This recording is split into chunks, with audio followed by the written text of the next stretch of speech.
Hey guys, my name is Rodolphe PLD, founder of ActionVFX.com. I've really been looking forward to this tutorial. Our Structure Fire collection is actually my favorite of our current collections, so I'm glad to finally be able to give everybody a closer look at some of the things you can do with it. So for this tutorial, we'll be taking this shot from my apartment, and we're going to burn the crap out of it. I'll be using After Effects for this tutorial, but all of those techniques should translate to other compositing software. As you'll see, most of the work is just overlaying different stock footage on top of each other, so it's actually not that advanced. So, alright, let's get to it. So I already created this composition and brought in our background footage of Luke laying on the stairs. We make him work so hard that he passes out sometimes. Poor guy.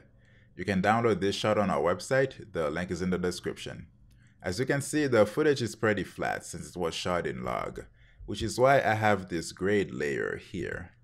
It basically just contains a lot that helps me see the footage more like it'll look once graded. I'll leave this layer on while we work, but we can turn it off when it's time to render. The first thing we need to do is to track the shot, so we'll use the built-in After Effects 3D camera tracker. Automatically, it starts analyzing the shot. And it's done tracking. Now we're going to create a camera for our scene. So let's create a camera. This 3D camera matches the camera motion of the shot. So all we have to do now is start overlaying our fire stock footage. For the sake of time for this tutorial, I'll focus more on showing you how I burned the door, the ceiling, and the two walls in the back. Once you see how I added these, you'll know enough to easily do the other ones. Like I said earlier, this is just basic overlaying, so the stock assets pretty much do most of the work. First, let's do the door. Before I start, I'll need to have a reference point for the position of the door in 3D space. To do this, we'll just have to go back to our 3D camera tracker, and we're going to find a point that's close to our area. In this case, this one should do it. So we'll right click and create a null object, and I'll rename this door null.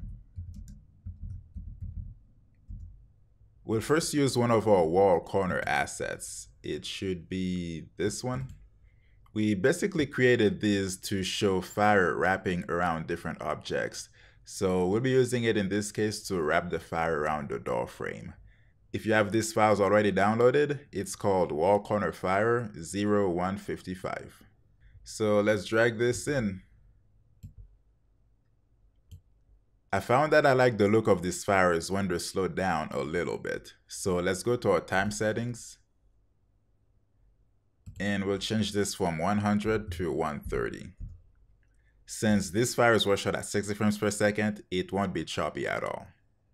The first thing we'll do is convert it to a 3D layer, then parent it to our door null.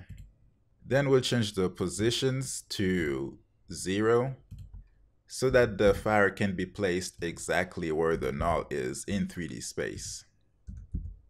We do need the fire to wrap the other way, so we'll need to change the scale from, well, this first part of the scale from 100 to -100, so it flips it horizontally.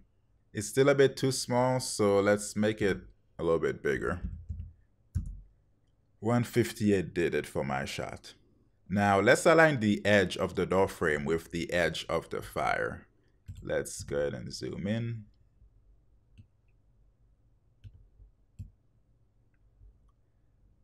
So you can see the edge here, so we'll need to rotate it slightly.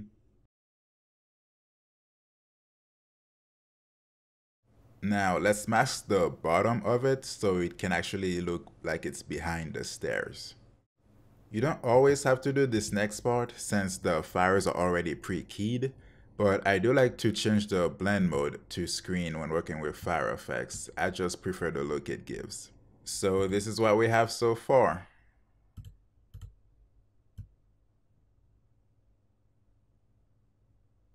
Now let's burn the door. For this we'll use this ground wall ceiling front 0174 clip. As you can see, the fire is burning underground, crawls up a wall, and hits the ceiling. So this will be perfect for what we're doing. So we'll drag this in. We'll slow it down again to 130. And let's drag it down here so we can start at a later point since we don't actually want to see the fire starting. Parent it to the door knoll, change it to a 3D layer, and change the position to 0 so it can move back to the knoll like we did for the first one. We'll want to flip this as well, so we'll go to the scale and change this first one here from 100 to -100. Let's also increase the size. I think I used 181. So the goal here is to align the ceiling of our fire effect to the ceiling of our shot, so it looks like it's actually bouncing off that ceiling. So we'll move it. That should be good. And we'll change the blending mode from normal to screen as well. One thing I noticed was that the fire wasn't thick enough, at least not for this shot. So I added the curves effect to the layer. And I changed this from RGB to alpha. And I boosted the alpha channel a bit, which brought out more of the fire. Like the first effect, we'll also have to mask it behind the stairs. And now we have this. Now for the fun part, which is the ceiling. For this, I just used one of our ceiling fires, 0178, which you can see here, and duplicated it a bunch of times. So let's get this into our scene. Slow it down. Let's slide the layer back a bit so that we don't actually get this as it's starting. But this is a good starting point. And we'll do the usual parenting to the door knoll, converting it to a 3D layer. And we'll set the position to 0 as well, so it can move back here. Now let's scale it up a bit to about 210. The angle for the ceiling fire works really great for our shot, so we'll just have to position it right where the fire meets the corner of the ceiling. So let's rotate it to align it better.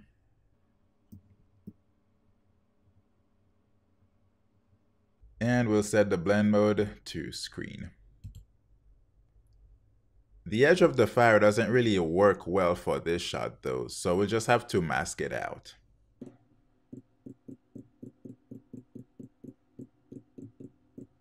And we'll set the feather to 33 pixels. Then we'll duplicate this fire layer, this ceiling layer, and we'll slide it to the side so it can cover the rest of this wall.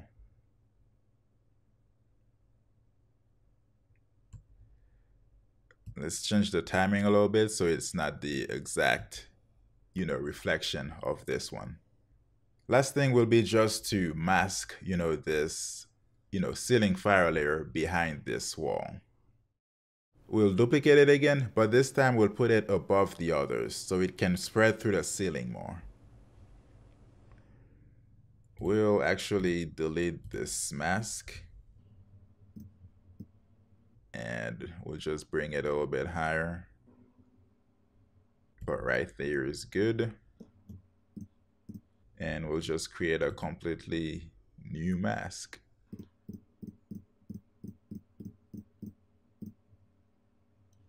For this one, we'll set the feather to about 100 pixels.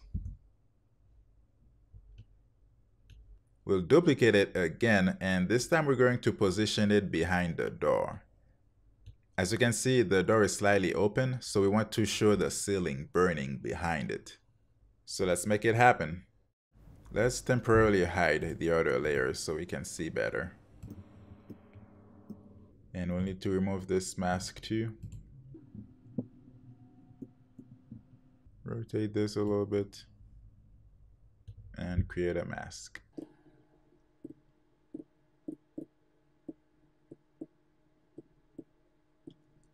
And we'll set the feather to about 20 pixels. Now we're going to duplicate it again one last time. This time we'll be rotating it to fit the left corner of the wall. So let's remove that mask. And I just need to rotate this so it can match, the angle of this corner.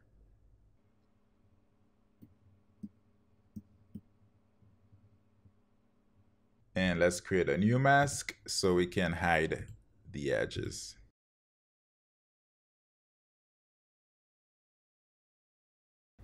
If you look too close now, it might look a little off, but since we're going to add a new fire layer in front of this wall anyways, it's going to blend right in. But before we do that, let's go ahead and create another null from a point from our wall. So we'll go back to this background layer and we'll need to select another point from the left wall. This one right here should work great. Like it matches and stays with this. So create null and we'll rename it to left wall. We'll be using another ground wall ceiling fire clip. This one is 0176. It's basically like the first one that we used, except this one has been shot from a side angle, so it'll fit nicely over a side wall. So let's drag this in and make it work. You already know all the steps by now, so we'll skip all that boring stuff. So I brought this in, I flipped it, slowed it down a bit, made sure the ceiling of the fire matched and touched the ceiling of my shot. And yeah, that's basically it. This is the result. And for the right side of the wall, we'll just duplicate this wall fire that we used for the door. We're gonna flip it and we'll use it for the wall. We do have a lot more options in the collection, so you don't have to keep duplicating things that much. I'm just doing that because I specifically wanted to do this tutorial with as few elements as possible. And so this is what we have so far. The biggest thing that the fires are missing right now is a glow. Right now they're just kind of there and they don't really look that bright.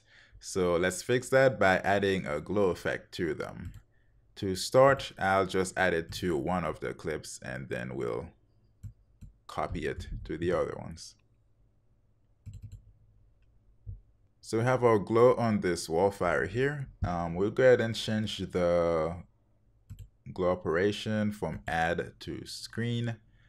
We'll change glow colors to A/B colors. I just really prefer using A and B colors instead of the default one, because I feel like it usually gives more realistic results, at least personally. That's what I think.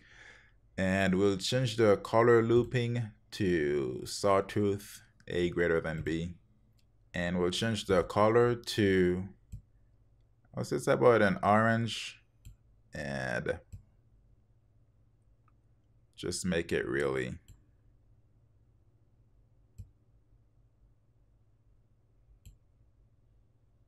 just kind of desaturated, nothing too crazy. And let's go ahead and adjust the threshold, radius, and intensity. For the threshold, we'll put it down to 0 because we basically want all of the fire to be, glowing. And the radius, we'll put it at 366. And the glow intensity, the setting I had it on was 2.1. So you can see this is looking pretty nice. So let's go ahead and copy this glow effect and I will just paste it to all of the other fire clips. So now these fires look a ton better than they did before. You can see some of the glow, lighting up the walls and stuff. So much more realistic. So now let's go ahead and add the burn mark textures. If the place is on fire, then of course the walls need to actually be burning. I had to think about the best way of creating these, and weirdly enough, the solution turned out to be pretty easy. So I went outside and found this oil stain on the ground. I pulled out my phone and took a picture of it, hoping that I could somehow, turn this into burn marks. And well, it ended up working pretty great. So let me show you how I did this. So let's drag this image to the shot. Going to parent it to our door. No, gonna create it, convert it to a 3D layer, and we'll put the positions at 0.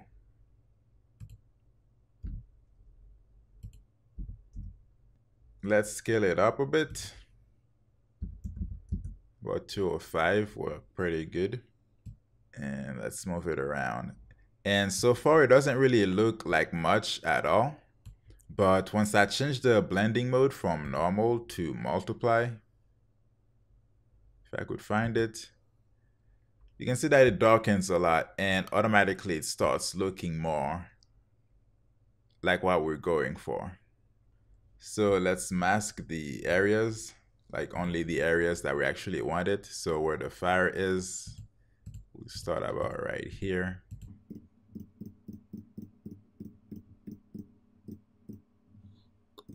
And we'll go ahead and feather it. I would say about 250. Yeah. And we also need to mask out this wall so it can be behind it.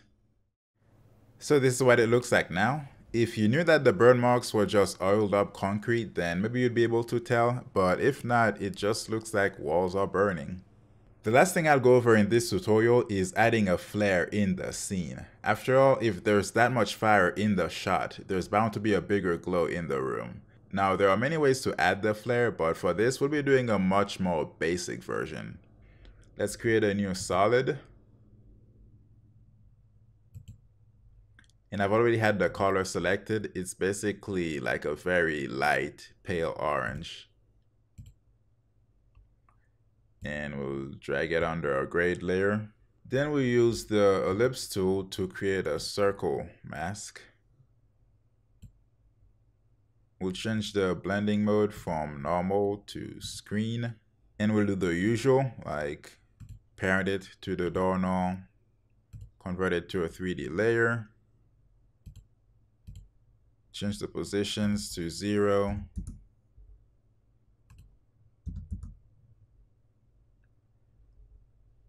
Scale it up.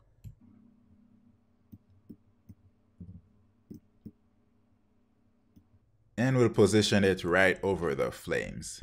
Then we'll go ahead and add a blur.